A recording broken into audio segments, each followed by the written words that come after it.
উনি কিন্তু আমাদের গার্জিয়ান হিসেবে আমাদেরকে দেখেছেন, আমাদেরকে সবসময় ভালো পরামর্শ দিয়েছেন।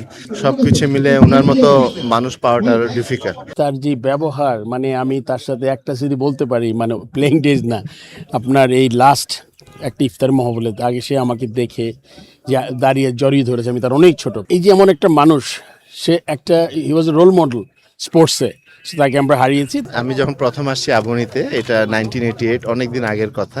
বাট তখন ক্রিকেটও এত পপুলার ছিল না, ফুটবলের পর হকি ছিল। বাট উনি কিন্তু আমাদের গার্জিয়ান হিসাবে আমাদেরকে দেখেছেন, আমাদেরকে সবসময় ভালো পরামর্শ দিয়েছেন, ফিটনেসের ব্যাপারে আলাপ করছেন। তো সোফার সব কিছু মিলে ওনার মতো মানুষ পাওয়াটা আরো ডিফিকাল্ট, কারণ উনি প্রচুর সময় দিয়েছেন আবুনি ক্লাবে এবং প্রত্যেকটা খেলাকে উনি খুবই পছন্দ করতেন।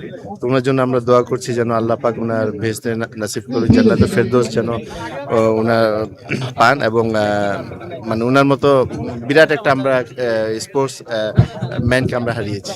সাদেক ভাই আসলে সে তো ওই সময়টাই কিংবদন্তি আমাদের।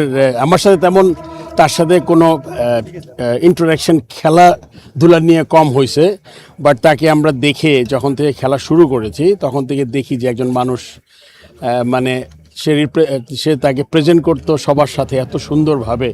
এমন ভদ্র মানুষ, ক্রিকেট না ফুটবল, হকি দুইটাতে তার সমান পারদর্শিতা ছিল।